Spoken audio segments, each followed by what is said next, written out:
देवी प्रपन्नार्तिहरे प्रसीदर्मातर् जगतोऽखिलस्य प्रसीद विश्वेश्वरि पाहि विश्वं त्वमीश्वरी देवी चराचरस्य या देवी सर्वभूतेषु शक्तिरूपेण संस्थिता नमस्तस्यै नमस्तस्यै नमस्तस्यै नमो नमः। नमस्कार प्रिय मित्रों, मैं प्रियंका और मुझे आपके अपने YouTube चैनल देव रहस्य भक्ति और ज्ञान में स्वागत करती हूँ। आज हम माँ भगवती के 51 शक्तिपीठों में से एक अति महत्वपूर्ण शक्तिपीठ कामाख्या शक्तिपीठ के बारे में चर्चा करने जा रहे हैं। क्या आप जानते हैं कि 51 शक्तिपीठों में से कामाख्या एक अति रहस्यमय और अति विशेष शक्तिपीठ माना जाता है। वहाँ के स्थानीय लोगों की मान्यता है कि वह शक्तिपीठ इतना शक्तिशाली है कि उसमें बहुत सी शक्तियाँ अपने आप में वहाँ प्रमाणित रूप से लोगों को महसूस होती हैं।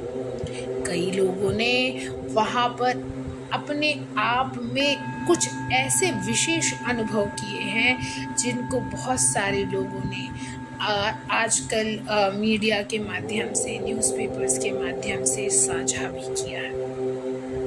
आज के इस वीडियो में हम जानेंगे कि कामाख्या शक्तिपीठ इतना प्रसिद्ध कैसे हुआ और उसकी इतनी खास बातें जो चर्चा में आई हैं उनका विशेष कारण क्या था। इस वीडियो के अंक में हम जानेंगे कि क्या कारण था कि देवी भगवती ने अपने ही पुजारी को श्राप दे दिया।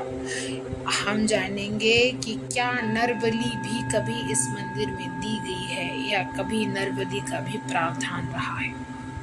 तांत्रिकों, वैज्ञानिकों और साधुओं के क्या अलग अलग मत है, आज वे भी हम इस वीडियो में कवर करेंगे। हम जानेंगे कि इस शक्तिपीठ के विशेष होने का कारण क्या देवी के रजस्वला होने की वजह से ही है या कुछ और मुख्य कारण भी है। क्या आप जानते हैं कि भगवती सती के जो अंग जहाँ जहाँ गिरे वे शक्तिपीठों का निर्माण कैसे हुआ, वे भी हम इस वीडियो में कवर करने जा रहे हैं। हम इस वीडियो में बातें करेंगे कि जो माँ कामाख्या है वे तंत्र की इतनी प्रसिद्ध देवी हैं कि उसके साधकों को सीधे सीधे प्रत्यक्ष दर्शन ध्यान अवस्था में लोगों को हुए हैं, ऐसे लोगों की मान्यताएं हैं। शास्त्रों के अनुसार देवी के रजस्वला होने पर किन कारणों से लोग वहाँ पर अंबुबाची मेले के बारे में विशेष बातें करते हैं। क्या अंबुबाची मेले के वक्त वास्तव में वहाँ की नदियों का रंग बदलकर लाल हो जाता है। आइए इस वीडियो को शुरू करते हैं। इस वीडियो में बताई हुई जितनी भी बातें हैं वे सब रहस्यमय तथ्यों को बाकायदा शास्त्रों से पढ़कर लेकर ही हम उसके बारे में चर्चा करने जा रहे हैं। शास्त्रों की कही हुई बातों को मद्देनज़र रखकर, पुराणों में कही हुई बातों को मद्देनज़र रखकर ही इस वीडियो में कही हुई बातों को मैं आगे बढ़ाने जा रही हूँ। आइए इस वीडियो को शुरू करते हैं। क्या आपने कभी सोचा कि देवी के इन महत्वपूर्ण जो चर्चाएं हैं वे इतनी विशेषता लेकर कैसे आई हैं? चलिए शुरू करते हैं। धार्मिक मान्यताओं के अनुसार 51 शक्तिपीठों को सबसे अधिक मान्यता प्राप्त है। भारत में कई ऐसे मंदिर हैं जो अपनी आस्था के साथ साथ अपने चमत्कारों के लिए भी प्रसिद्ध हैं। लेकिन जब बात सबसे अधिक रहस्यमय और गुप्त मंदिरों की आती है तो पहला नाम माँ कामाख्या के मंदिर का आता है। गुवाहाटी के असम में नीलांचल पर्वत पर स्थित यह मंदिर सिर्फ पूजा का स्थान नहीं बल्कि एक दिव्य शक्तिपीठ है जो तांत्रिक ऊर्जा का विशेष केंद्र माना जाता है, जहां आज भी अद्भुत शक्तियां महसूस की जाती हैं। कई ग्रंथों और चूड़ामणि जैसे ग्रंथों में 52 शक्तिपीठ भी बताए जाते हैं। आइए जानते हैं कि कैसे हुआ कामाख्या शक्तिपीठ और अन्य शक्तिपीठों का निर्माण। कामाख्या शक्तिपीठ का निर्माण के कई पौराणिक वर्ण अलग अलग शास्त्रों में आते हैं, जिसमें एक विशेष वर्णन है कि जब देवी सती बिना बुलाए हुए यज्ञ में जो दक्ष प्रजापति करवा रहे थे वहां गई, तो भगवान शिव का अनादर देख के अत्यधिक क्रुद्ध हो गई। मां सती के क्रोध ने विकराल रूप ले लिया और दक्ष उन्हें देखते के देखते ही रह गए। इतना निरादर शिव शंकर महादेव का देखने के बाद भगवती सती ने कहा कि मैं इस अधम शरीर का नाश कर दूंगी जिसने भगवान शंकर की इतनी अवहेलना और इतना निरादर सुना, देखा और सहा। और देवी भगवती ने अपने शरीर को योग अग्नि से भस्म कर लिया। योग अग्नि से भी भस्म करने का कारण बताया जाता है कि अग्निदेव में इतनी सामर्थ्य नहीं थी कि वो मां सती को जला सके, इसलिए देवी सती ने योग अग्नि से स्वयं को भस्म कर लिया। भगवान शंकर को जैसे आभास हुआ कि देवी सती ने अपने आप को भस्मीभूत कर लिया है, वे महादेव शिव शंकर भोलेनाथ से कालों के काल महाकाल विकराल रूप लेकर अत्यंत क्रुद्ध हुए और उन्होंने रुद्र तांडव किया। रुद्र तांडव के कारण भगवान शिव शंकर ने यज्ञ को तहस नहस करके रख दिया।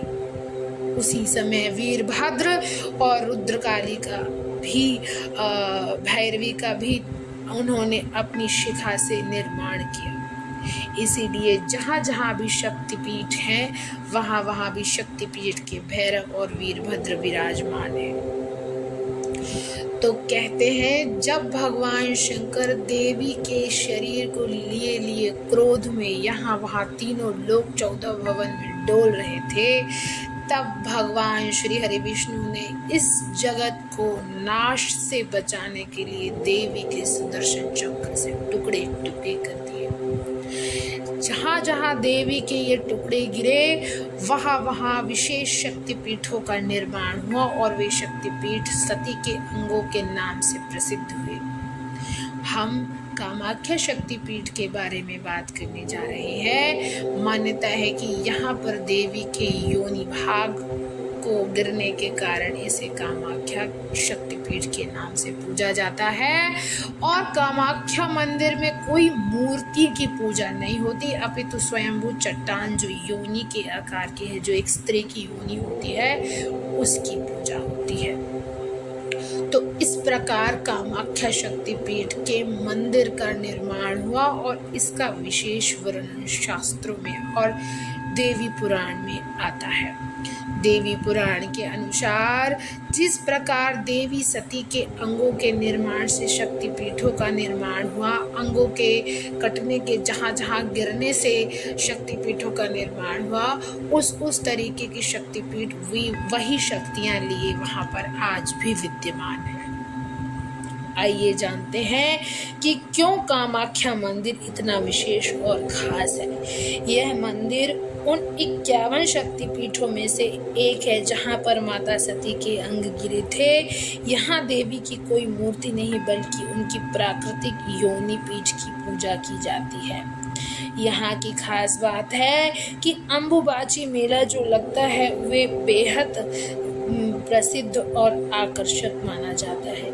यहाँ पर दूर दूर से साधु और तांत्रिक अपनी सिद्धियों के लिए आते हैं। कई लोग अपनी कामनाओं की पूर्ति के लिए भी देवी से प्रार्थना करते हैं। मान्यता है कि यहाँ पर जब देवी रजस्वला होती हैं तब उन्हें सफेद वस्त्र अर्पित किया जाता है और कपाट बंद कर दिए जाते हैं। जब कपाट खोले जाते हैं तो देवी का वस्त्र स्वयं अपने आप लाल हो जाता है।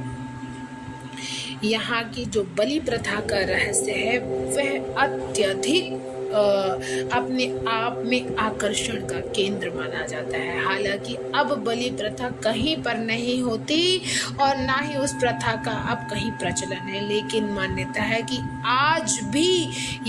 आज भी यहाँ पर इस मंदिर पर हर रोज बकरे की बलि दी जाती है और माँ भगवती उस बलि को स्वीकार भी करती है। कहना है इतिहासकारों का, यहाँ के लोगों का स्थानीय कथाओं में कई ऐसे प्रमाण मिलते हैं कि यहाँ पे जो पुराने समय पे तंत्र साधक थे, तंत्र की सिद्धि के लिए जो यहाँ पर बैठकर साधना अर्चना पूजा और प्रार्थना करते थे, वे लोग पहले भी नर बलि दे चुके हैं। बहुत पुराने लोगों की ये मान्यता है। हालांकि बहुत सारे लोग इन सब बातों का खंडन करते हैं कि ऐसा कभी नहीं हुआ। आइए जानते हैं कि यहाँ की रातों का रहस्य क्या है। जो कामाख्या शक्तिपीठ मंदिर है, वहाँ की रातें अद्भुत और रहस्यमयी हैं। वहाँ पे लोग रातों में सोते नहीं हैं और ना ही वहाँ की रातें साधारण हैं, बल्कि वो रातें इतनी असाधारण हैं जिन्हें शायद मैं अपने शब्दों में बता भी नहीं सकती। यहाँ पर जो साधक है वे विशेष रात्रि साधना देवी की सिद्धि प्राप्ति के लिए करते हैं और विशेष साधकों का मानना है कि देवी उन्हें सिद्धि प्रदान भी करती है। यहाँ के लोग, यहाँ के जो साधक है, उनका मानना है कि यहाँ पर देवी ने उन्हें ध्यान मुद्रा में साक्षात दर्शन दिए हैं। लेकिन बहुत सारे लोगों का ये भी कहना है कि मन वचन कर्म वाणी और क्रिया से यदि कोई पवित्र नहीं है तो देवी उन्हें दर्शन कभी नहीं देती। यहाँ की अनोखी मान्यताएं और यहाँ पर जो श्राप दिया गया यहाँ के राजा के राजवंशजों को, उसके बारे में भी हम बात करते हैं। मान्यता है कि एक समय माँ कामाख्या ने अपने प्रिय पुजारी को श्राप दिया और श्राप देकर पत्थर बना दिया। बहुत से लोगों का कहना है कि कोच राजवंश के सभी राजवंशजों को माँ कामाख्या का श्राप है कि यदि वो नीलांचन पर्वत के आसपास भी नजर आए तो उनका जीवन साधारण नहीं रहेगा। कामाख्या शक्तिपीठ के बारे में साधुओं का, तांत्रिकों का मत है कि यहाँ से दूर दूर से जो तांत्रिक हैं, जो साधु हैं, जो साधक हैं, वे आते हैं और अपनी साधना और शक्ति को और बढ़ाते हैं। वो अपने एकांतवास को तोड़कर देवी भगवती के सानिध्य में, उनकी शरण में अपनी शक्तियों की रक्षा के लिए और उनकी बढ़ोतरी के लिए यहाँ पर प्रवास करते हैं। अम्बुबाची के मेले के वक्त विशेष रूप से कई साधुओं का आना इस बात का प्रमाण है कि देवी भगवती उन्हें साक्षात आशीर्वाद के रूप में शक्तियाँ, सिद्धियाँ तो देती ही है, बल्कि उनके कष्टों का भी नाश कर देती है। माँ भगवती के इस कामाख्या शक्तिपीठ में कोई भी मूर्ति नहीं है, इसकी सबसे विशेष बात है। भारत के सभी मंदिरों में लगभग मूर्ति पूजा ही होती है, लेकिन यहाँ की यह मूर्ति ना होकर के ये विशेष जो मंदिर की आकृति है, वे अपने आप में शक्तियों को भी समेटे हुए है और आकर्षण का केंद्र भी बना हुआ है। साधुओं के साथ साथ वैज्ञानिक खोजते रह गए, लेकिन आज तक वे इनके रहस्यमय तथ्यों का पता ना लगा सके। हालांकि वैज्ञानिकों ने अम्बुबाची के मेले के वक्त देवी के रजस्वला होने के कारण जो ब्रह्मपुत्र और अन्य नदियों के रंग के लाल होने की बातों का खंडन किया है, इसे वे प्रामाणिक रूप से ना बता सके। देवी के शक्तियों के आभास को वहाँ के स्थानीय लोगों ने कहा कि यदि हम शब्दों में वर्णन करने जाएं तो भी माँ भगवती के आशीर्वाद और उनके प्रेम का वर्णन हम नहीं कर सकते। जिस तरह माँ राक्षसों के लिए भद्रकाली है और दुष्टों के लिए संहारकारिणी देवी है और बच्चों के लिए करुणा स्वरूपिणी माता है, उसी तरह आज भी जो लोग दुर्भावना से और काली शक्तियों की इच्छा से उस मंदिर में प्रवेश करते हैं, कहते हैं उनकी आत्मा उस मंदिर तक आज भी प्रवेश नहीं कर पाती। ये उस मंदिर की विशेष कुछ खास बातें हैं। कहते हैं मनसा वाचा कर्मणा, यदि कोई भी दुर्भाव मन में लेकर उस मंदिर में प्रवेश किया तो उस मंदिर से या तो वे बाहर ही नहीं आ पाए, वहीं कहीं गोल हुए, या फिर उन्हें संसार में बताने जैसा कुछ महसूस करके भी ना बता सके, ऐसी उनकी अवस्था होगी। ऐसे देवी देवताओं के रहस्यमय मंदिर के बारे में जब हम चर्चा करते हैं तो बहुत सी बातें ऐसी निकल कर आती हैं जिनका शायद हम प्रमाण अपने रूप से नहीं दे सके, लेकिन शास्त्रों में इनके बहुत सारे प्रमाण मिलते हैं। कामाख्या मंदिर में देवी का साक्षात प्रवास हर रोज माना जाता है और कहते हैं कि जब देवी प्रसन्न मुद्रा में होती हैं तो वे नृत्य करती हैं।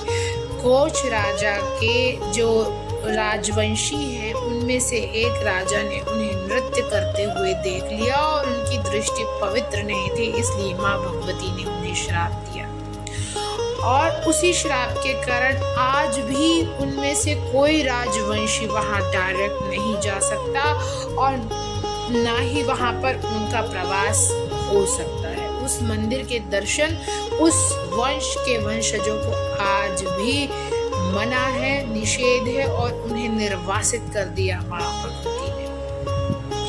मान्यता है कि यहाँ पर सिंदूर की अत्यधिक महत्ता बताई जाती है। कहते हैं यहाँ का हर भक्त देवी के चढ़ाए हुए सिंदूर को लेना चाहता है। सिंदूर तो वैसे भी अपने आप में सौभाग्य का प्रतीक माना जाता है। कहते हैं यहाँ का सिंदूर यदि किसी भी स्त्री को मिल जाए तो उस स्त्री को देवी के अचल सौभाग्य का आशीर्वाद मिलता है और भगवती उन्हें सदा सौभाग्यवती रहने का आशीर्वाद देती है। आखिर क्यों परे है ये शक्तिपीठ विज्ञान से और साधुओं का, तांत्रिकों का क्या मत है, आइए वो भी जानते हैं। आज भी वैज्ञानिक इस बात का पता नहीं लगा पाए कि आखिर क्यों अम्बुबाची के मेले के वक्त जब देवी रजस्वला होती है तो वहाँ की जो ब्रह्मपुत्र नदी है या और जो कुछ भी नदियाँ हैं वहाँ की नदी का रंग लाल खूनी क्यों हो जाता है। आपने मुझे धैर्य पूर्वक सुना, आपका कोटि कोटि धन्यवाद। यदि आप भी कामाख्या शक्तिपीठ गए हैं और आपको वहाँ कुछ विशेष अनुभव हुए हैं या आपने कुछ वहाँ जाकर सीखा या कुछ आपको वहाँ के लोगों से जानकारियाँ या तथ्य मिले हुए हैं, मुझे कमेंट करके ज़रूर बताएं। आपको यदि मेरे द्वारा दी हुई जानकारी पसंद आई हो तो उसे लाइक, शेयर, सब्सक्राइब करें। जय श्री कृष्ण, जय जय श्री राधे।